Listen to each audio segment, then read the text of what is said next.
Hey, welcome to Overtime, where we take Sunday's message further. My name is Jeremy, and I'm your host. And this is a podcast where we just want to ask the questions that we think that you would ask as it relates to Sunday's message. And as we do so, we hope that it helps you grow in your life and your faith. With that being said, be sure to hit that subscribe button so you can stay up to date on all of the podcasts that are coming out. Not only that, hit the like button, because when you do so, it helps us help other people. And if you ever have a question about Sunday's content or about Overtime, you can submit those to overtime@npaustin.com, and we will be sure to get to those in future podcasts. So with that being said, here's a quick recap of Sunday, and then we're going to jump into our conversation today. In my lifetime, I have never seen us as a culture more divided. Culture's colliding with faith, faith is colliding with culture, and you just have this angst and this tension to go, man, what can we do when faith and culture are all colliding? Nietzsche, he was the one who was famous to coin the phrase that God is dead. When you walk away from something, you're always walking towards something else. Is if you follow this path, which he was proposing, it ultimately leads to nihilism. Nihilism is the rejection of all religious and moral principles and the belief that life is meaningless. Jesus was so crystal clear. In this world, you will have trouble. Jesus gave context. I've told you these things, guys, so that in me, you may have peace. And then he says, yeah, in this world, you'll have trouble, but take heart, you can persevere. Where's that, Jesus? Well, it's in me. I've overcome the world.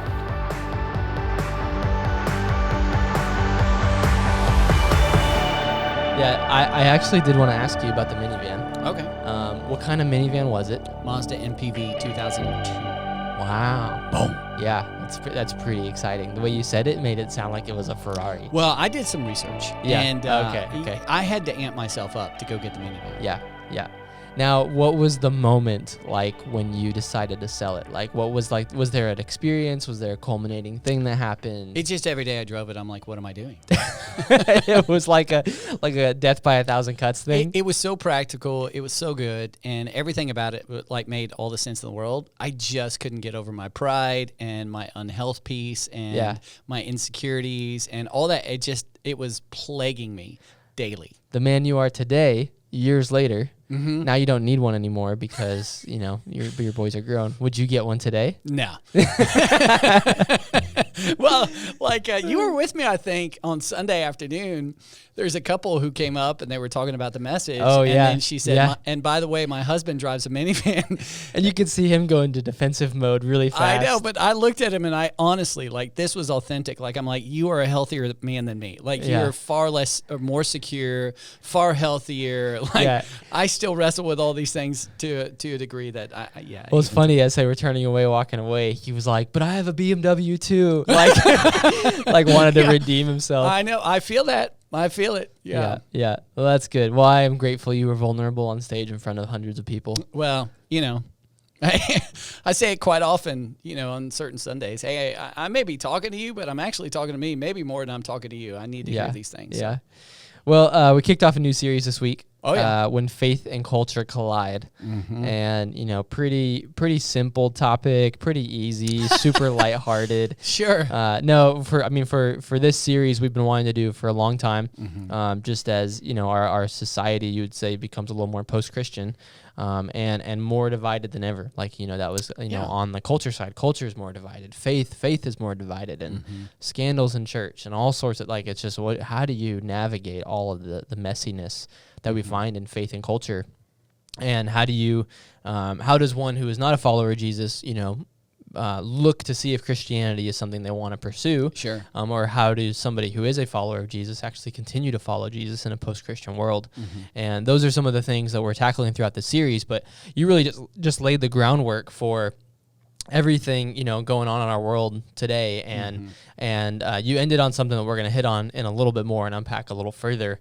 But you said a word, and for people who don't know, or a set of words, for people who don't know what it is, I just wanted to say, can you define what a troll farm is?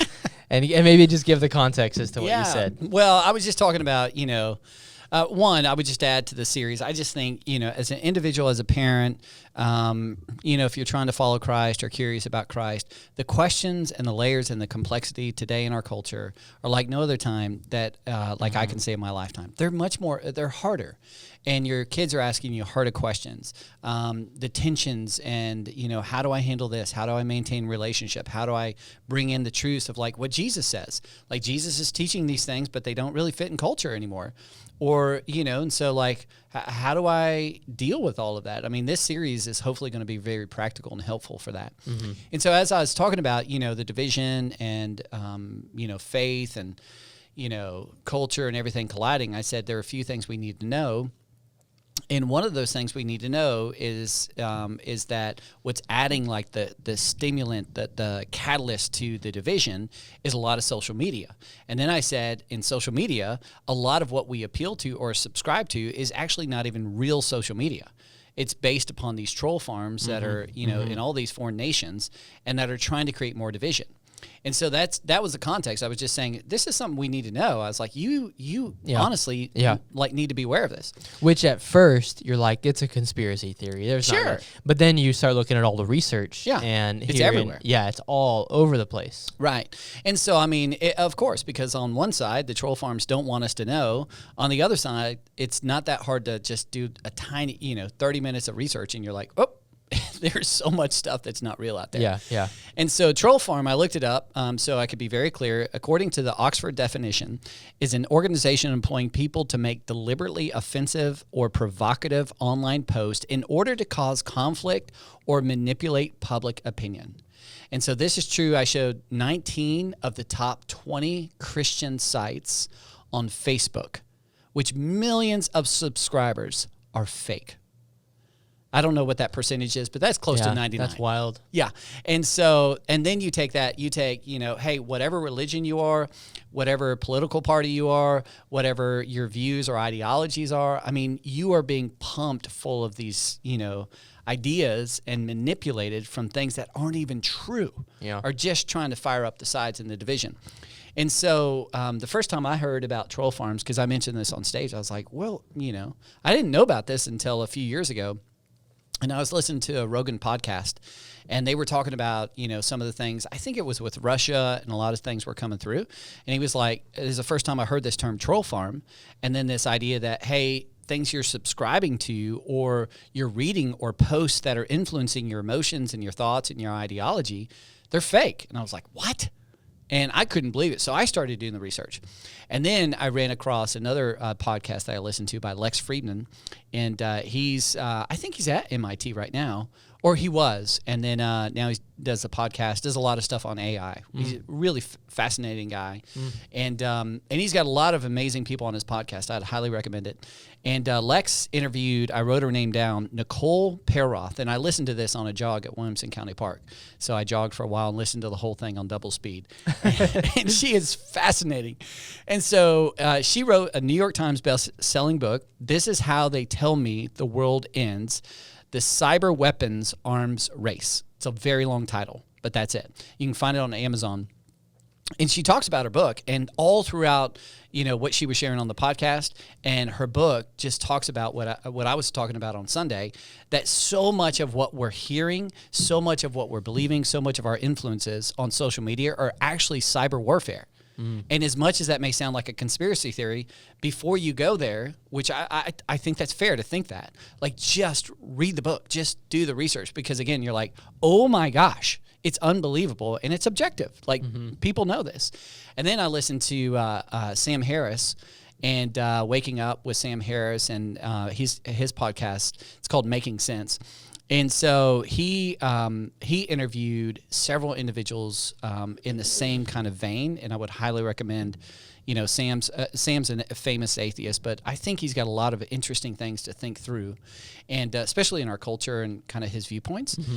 So if you're going to get a well-rounded or look at the steelman argument, which looks at the other side, you got to get on the other side of the discussion and go, what are they saying is true? What are they saying is creating the division? I think Sam's great at that, and but he talks a lot about the troll farms and what they're doing to just create more division. in our culture. So those are the big three influences for me, with Sam and then Lex and then Joe and their podcast and then her book. I was like, wow. Yeah. Yeah. And Wow. I just think you need to know it. I think if you're watching or listening, like for real, check this stuff out. You need to know it because you're being influenced by things that are trying to manipulate you. Yeah. What do you even do with that? Well, if you know it, then you're like, okay, I'm going to subscribe to a person. Yeah. But even that person, you need to make sure they're a real person because that's part of how they were doing it. Yeah. They were like masquerading as Jeremy Edelin. Yeah. Or you can just subscribe to meme accounts. That's what I do. Okay. Just memes. Well, those are not people. Oh, well, they're people that run it, but it's just like dad jokes. Sure. You know, that's what I do. See, they're trying to get you. Yeah. Mm-hmm. Yeah. That's how it is through too. humor. Yeah, I don't know. Anyways. Yeah. Anyways, okay, well that's helpful. That's helpful Yeah. because you mentioned troll farms really quickly, and I wanted to be like, hey, Yeah. for people who don't know, what is that? Right. Yeah, that's really interesting. Okay, let's jump into some of the message content. Okay. Past troll farms, some of the things you were Sure. talking about. Why not? You mentioned deeper truths being the way forward, the way out of tension and division and opposition, and you kind of said this maybe a little more offhand, like deeper truths being the way forward. Mm-hmm. How can we find deeper truths, and what deeper truths are most important for us to discover to lead us to this way forward through the division and all that? Yeah, I think, well, I'd answer really concisely the first, how can we find deeper truths? And I would say stay in a posture of curiosity, period. Just stay curious, be intellectually honest. Okay. And so that's why I reference listening to Sam and listening to Joe and listening to Lex and listening to William Lane Craig, who's one of the great, top 50 philosophers in the United States, who would give you perhaps a different opinion. And I think listen to all, just be curious, like go, man, I'm looking for truth. Wherever truth leads me, that's where I'm going to go. And so the deeper, and that'll often times lead to the deeper truths. I think the deeper truths that are really pertinent to this discussion are captured in The Art of War by, I want to get his name right, Sun Tzu. Sun Tzu. Does that sound right? Yep, sure. Okay. I'm sure you nailed it. So it's S-U-N, which is like sun, but you really don't say it's sun, it's Swun. And then T-Z-U and Tzu.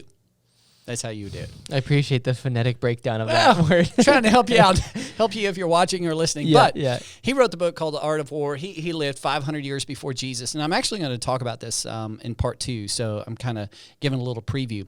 But he captures what I think the deeper truths we need to know with all the division. What do we do when culture and faith collide? He says these words, and I'll read it.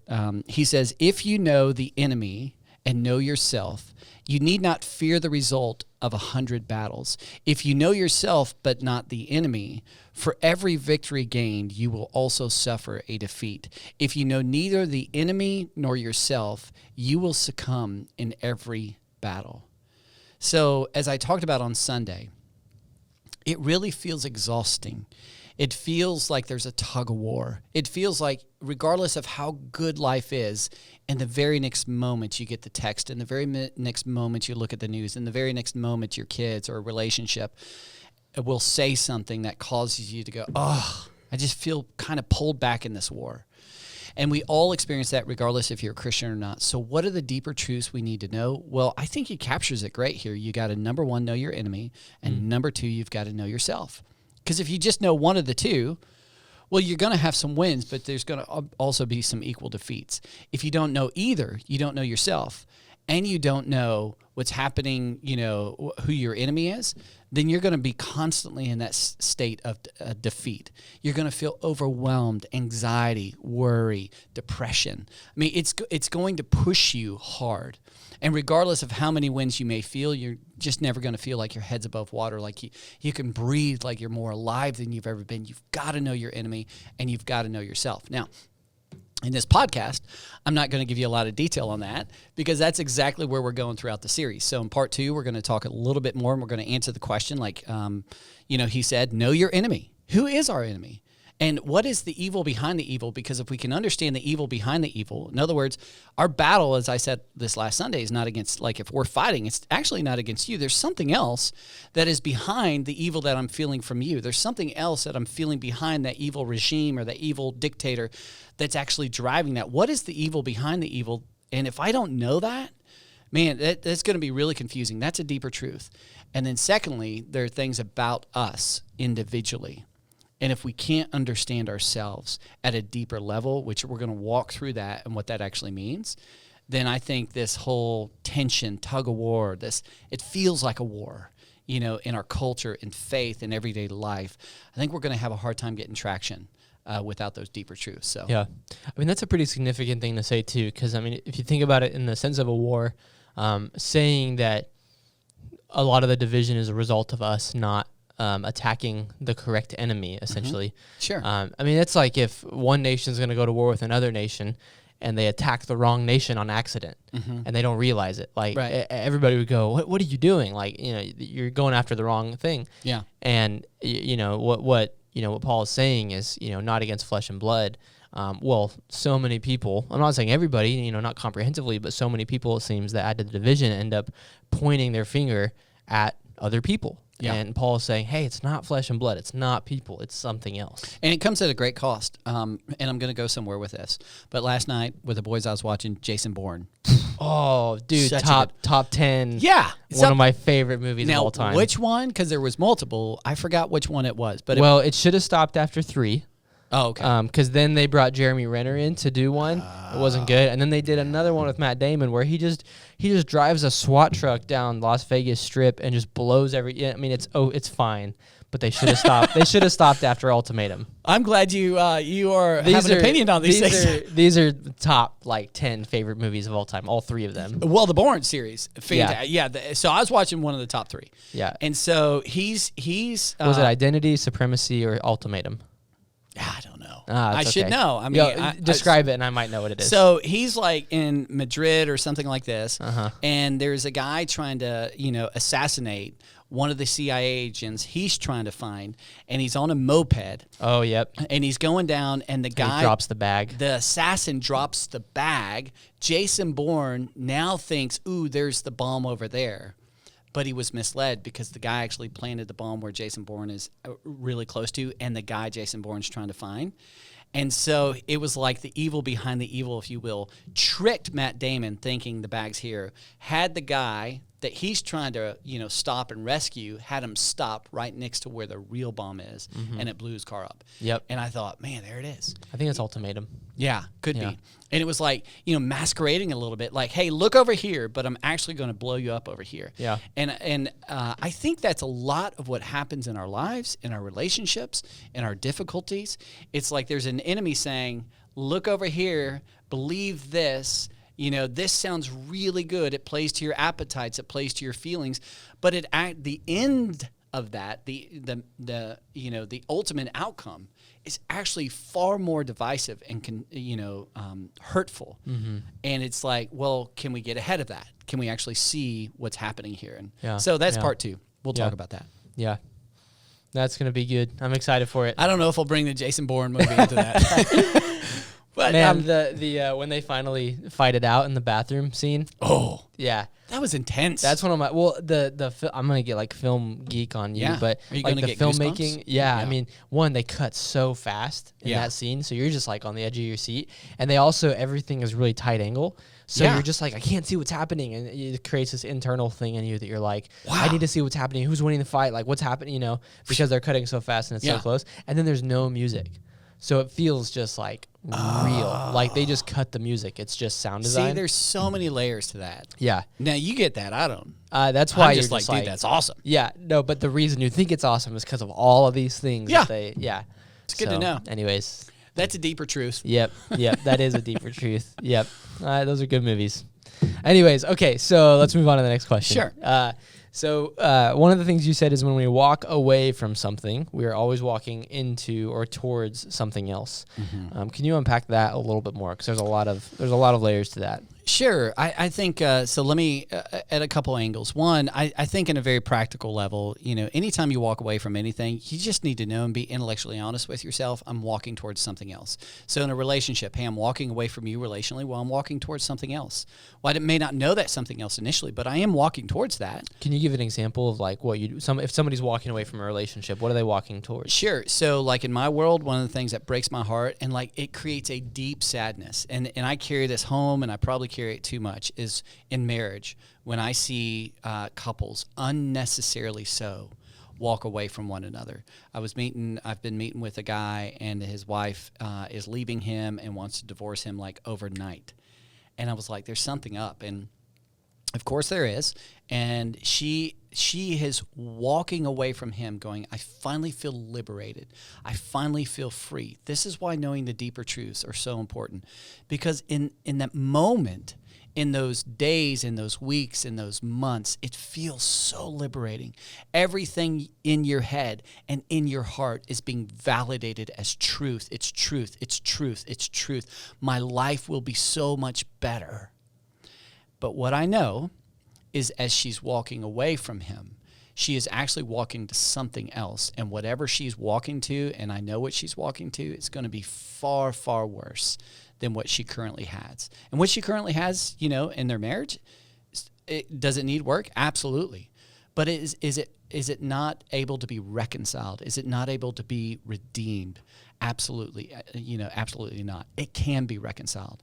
So I see that relationally a lot, that people walk away relationally because he doesn't make me happy any longer, or he's too controlling, and I'm not saying we should dismiss those. I'm just saying the idea to go, if you believe now my life's going to be far better if I walk away, you just need to be honest and go, what am I actually walking into? Yeah. And sometimes I tell people, like relationally, when I've met with folks who are walking away from Northpoint, and, I just want to bless them. I want to say, hey, we're not the only church. Like, God has lots of churches, and I want to just say thank you for serving, thank you for giving, thank you for being part, and I want to pray for you and bless you. And, in those conversations, sometimes I'll share with people, I'll go, hey, you just need to know you're never going to find a perfect church. If you're walking away from Northpoint, certainly there are some times and seasons to do that. But I would say the thing that you do know about us is our shortcomings. Our strengths, our weaknesses, our shortcomings. And it takes a lot of relational capital to know that. Yeah. And so when you invest a lot of relational capital, and then maybe one thing happens and you're like, I don't like that one thing. Now I'm going to go, you just don't know all the kind of the warts, if you will, all the shortcomings, all the gaps, but you will. Yeah. And eventually you'll find those out. Yeah. And so... it's like walking away from a relationship that gets difficult, or a friendship. Mm-hmm. You're walking towards superficial kind of, connection and loneliness and isolation when you're not, walking, like you're saying with Northpoint and everything too. Yeah, there's so many examples. I think, the ultimate example I would say is, and this is a new thing. I think we really need to consider this. When you study like church history, you study human history. This was not prevalent like it is today, and it's only really prevalent like in kind of westernized nations. Walking away from God. That would be something 500 years, 200 years, 1,000 years, 2,000. Like, people would be like, that makes zero sense to me. Well, this trauma happened, this tragedy happened. I lost my business, this horrific thing. So God must not be a loving God. Therefore, I'm walking away. Well, again, I think it's one of those things to go, if you're walking away from God, what are you walking towards? Because if you're walking away from God because a tragedy happened, and you're saying now there is no God, well, how do you explain the tragedy now? How do you begin to explain hope? How do you redeem? How do you heal? How do you forgive? How do you reconcile things? There's no basis for that. How do you look in your children's eyes any longer and tell them that they have value and worth? How do you say that there's any purpose to this world any longer? Because if you say there is no God, and I've said this the last couple of weeks, then you have to be intellectually honest and say, then there is no purpose, there is no meaning, it's all random, it's all time and chance. There is no meaning, there is no purpose. Try not to, emotionally think there is, and then make that objective. It's purely subjective. So, yes, the difficulties in life, the traumas in life, the hardships in life, there are questions that go like, oh my gosh, how does that fit in the narrative of a God is love? Well, I think there are some answers to those questions. But if you walk away from that, how does that fit into the narrative of life? How does that fit into the narrative of your life? Yeah. And I just think, I'm not saying you can't find some answers. And I'm just saying you deserve to intellectually know that before you walk away from God, because you are walking to nothingness. Yeah. It's like, did you go to Richard Dawkins? Oh yeah, at UT. I mean, at the end of Richard Dawkins wrote The God Delusion, is one of his most famous books, and you and Jordan were at UT. Yeah, and I can share that story too. Yeah. We I don't know how. I think we were freshmen in college. We were roommates, and we heard he was on campus, and it was free to go listen, and it was in one of the spots that we knew of, and so.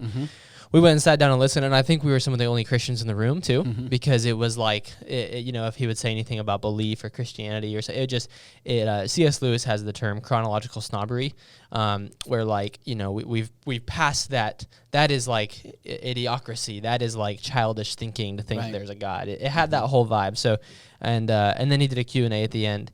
And the last girl came up and she said point blank in front of, I don't know, there had to have been thousands of people. She said, "Hey, I'm almost to the point where I'm accepting everything that you say is true. But if it's all true, why shouldn't I go kill myself tonight?" And then you could just hear a pin drop. Like, it was just completely silent. And then he just paced back and forth on stage a little bit. And then he kind of like put his, he was like thinking. And then his response was, "Isn't it a beautiful thing that you have a mind that can come to that conclusion?" And that was it. Right, which, I mean, just think, if you're honest, think about those words. Embracing that there is absolute meaningless to life means the outcome to that is, therefore, I should take my life. And that's a beautiful mind that comprehends that. I just think those are the things we have to think about. We have to consider, be intellectually honest with, to go, do I want to walk away from God to that? And does that have a better explanation to what happened in my life? Or maybe God is actually orchestrating things, as Paul tells us in Romans, and he's working. And he's working for a purpose and a plan that you don't have enough time, because time is a prerequisite in life to see the big picture, to see how all the pieces will fit for a greater good.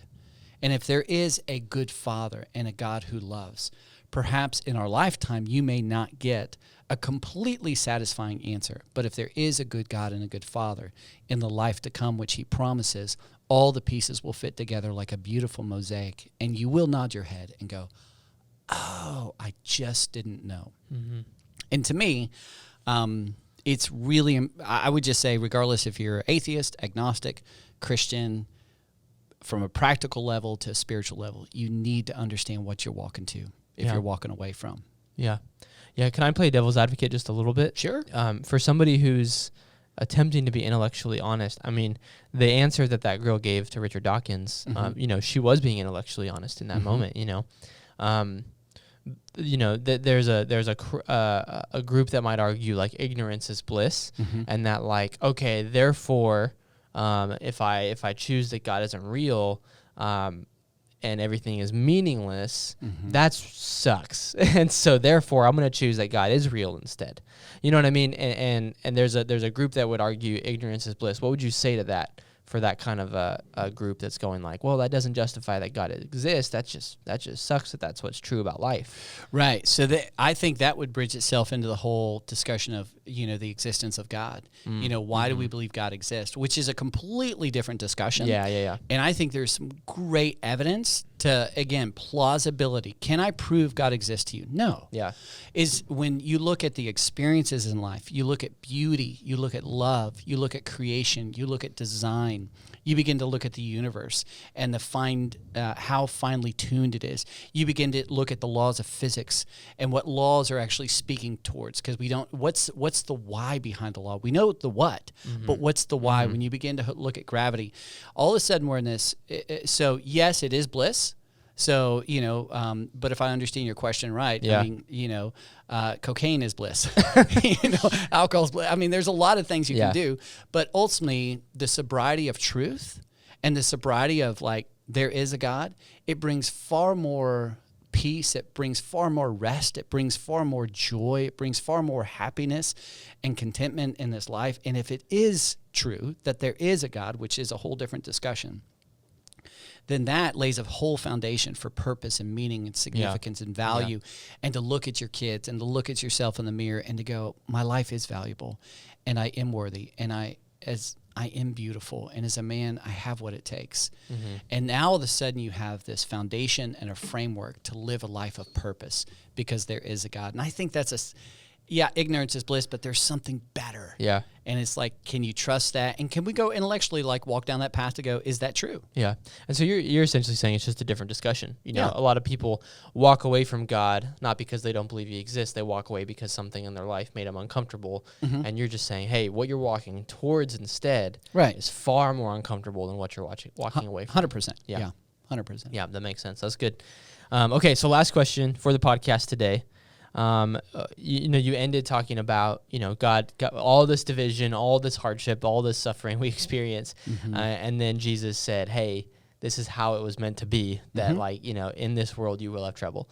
And then you gave the whole context of that passage, which adds a lot of weight to what he's saying. But why would God want us to have trouble? And what did he mean by not fighting flesh? And that's going back to the context around the passage too. Yeah, so I think one of the things we've got to consider is in our own life, experiences we have. And one of the experiences we have is that when things get hard, when there are hardships, difficulties, feeling like insurmountable odds, feeling like, man, I don't know what to do, feeling like you're stuck.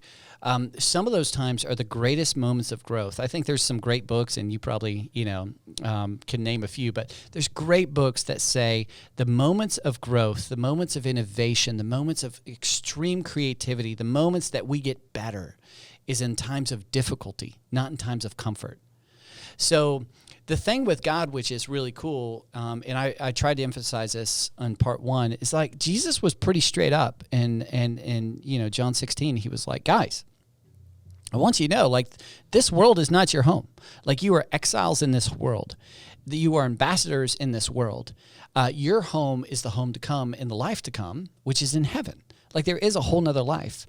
And so that's the place that utopia, that's the place that heaven exists. That's the place the absence of evil is there. That's why Jesus says in this world. Yeah. Because it's not the world to come. So the thing we long for is that, and that will be satisfied one day when we see him again. And that's what he told the guys in John 16. He said, one day, like the tears are going away. One day, all the earthquakes and natural disasters. One day, all the cancer. One day, all the trauma and tragedy. One day in heaven, there will be a day. But guys, I need to let you know as your friend. I need to let you know as your Savior. I need to let you know as your God that in this life, you're going to have trouble.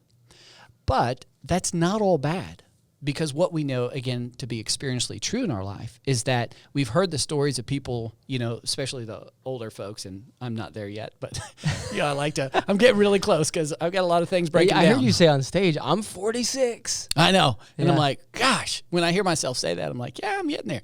Anyways. You're almost 50. Yeah. Well, at 50, then I can tell the stories. I can be like, hey, when I was a young whippersnapper, I walked to school uphill both ways and snow both ways, and I'd earned my own living, and I delivered milk and threw newspapers and had 9 jobs at night and slept 1 hour. But let me tell you, and here's the statement, and here's what I want you to hear. You always hear this on the back end. Let me tell you what I learned. I learned character. I learned about hard work. Yeah. That's what made me so successful today, because the lessons I learned through hardships. And I'm like, and you want to take those away from me? And yet, if that's true, which again, there are tons of books, tons of research to go, we don't grow in comfort and utopia and heaven. We actually grow in discomfort.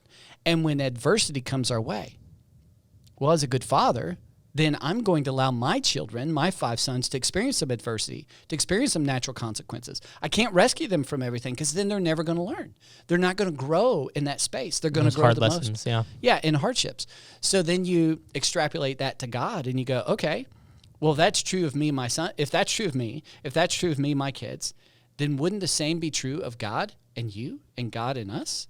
And so I think James got perspective on this, and James, the brother of Jesus, and I'll read what he wrote because I think it just captures this well.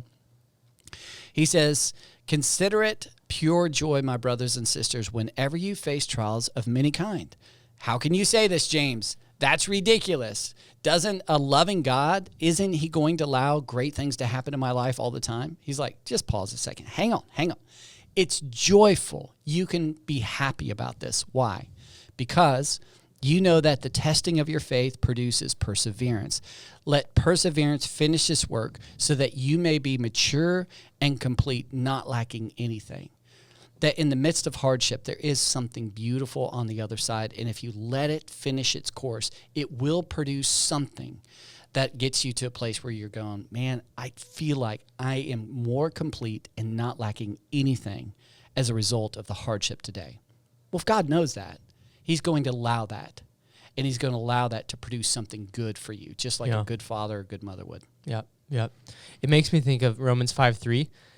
When Paul talks about suffering as well, and it's in a similar vein. And as you were talking about James 1, it made me think of like Paul almost giving a formula, because I think our initial reaction to like, in this world you're going to have trouble, but it's going to create a lot more peace. We're like, those don't equal. Like, suffering and happiness does not equal. But Paul says suffering produces perseverance, which, James has talked about. Perseverance produces character, and character produces hope. And so he kind of gives the in-between layers to go like, this is how suffering actually produces hope, because it creates perseverance, and perseverance is going to create character in you, and a person of character is going to experience hope in life. 100%. That's where the peace is. Yeah. I think even like just the most practical example, I've been working out a lot lately and eating good things. I know this. It is terrible. It is suffering to not have Oreos and brownies and Bluebell cookies and cream ice cream. Well, I sat across the table from you at Hop Dotty on Sunday night, and you had a bowl of leaves. I know. I had a truffle mac and cheeseburger right in front of you. Exactly. And I'm sitting there. So that's a suffering. I mean, legit. I'm like, man, I feel like this is terrible. But when I get to step on the scale, I feel a little bit more joy. You have hope. When I look in the mirror from a side profile, because I can fool myself from the front. I'm like, oh, looking, decent. And I go to the side and I'm like, oh, brother, you got a lot of work to do. But now, a little bit side profile, I'm like, and it does like add this like hopefulness. It adds this like joy. It adds this like excitement. Yeah. But it came through a whole lot of pain in my feet and blisters and, my knees and all these things going, what am I doing out here? This is suffering and it's hard. Yeah. Hopefully that's a practical example. Oh, yeah, for sure. Just to go like, hey, we know this to be experientially true. So again, you extrapolate that from just experience, which is one of the basis of truth. Put that to yourself, put that to a parent, a good parent, and then put that to God. You would go, well, of course he would let you suffer, but you're never alone. He's given you the very Spirit to live within you through Christ. And he's the counselor, the comforter, the one who prays for you, the one who gives you hope, the one who encourages you in those moments. So, that's a whole nother podcast, a whole nother thing. Yeah. But he is a good father through and through. Yeah, for sure. And I love what you said with the expectation and disappointment thing at the end. It's there's a layer in which, like, if you wake up every day thinking this life is the culmination of all there is, and it's got to be perfect, and it's got to be comfortable, and it's got to be, you're just going to be really disappointed a lot. 100%. And you're going to run from things that make you uncomfortable, the very things that are going to produce hope and joy and character and all, perseverance and all those things. And the whole heaven piece too. Yeah. The whole heaven piece is like Jesus kept saying, guys, don't store for yourself in this world, like, treasure. And you're so into building your kingdom and like acting like this is heaven. He's like, all the bondage, all the decay, all the brokenness in this world is going to eat all that up. Don't do that. I am so for you. Store up for yourself treasure in heaven. And what he speaks to heaven and how he describes heaven is not something just to appeal to the emotion to get us subjectively excited. He describes it as a real, tangible place of adventure and excitement. And he says, live this life for that life. And to not have that joy, to not have that perspective that Jesus is inviting us into, he gives us his life so we can have that. I just think, as you say, it just robs us of the reality and what we're experiencing today. Yep, for sure. Well, there's a lot of questions to go after, the talking through that, and who is our enemy in this battle, what does it look like, and we're going to continue that in part 2.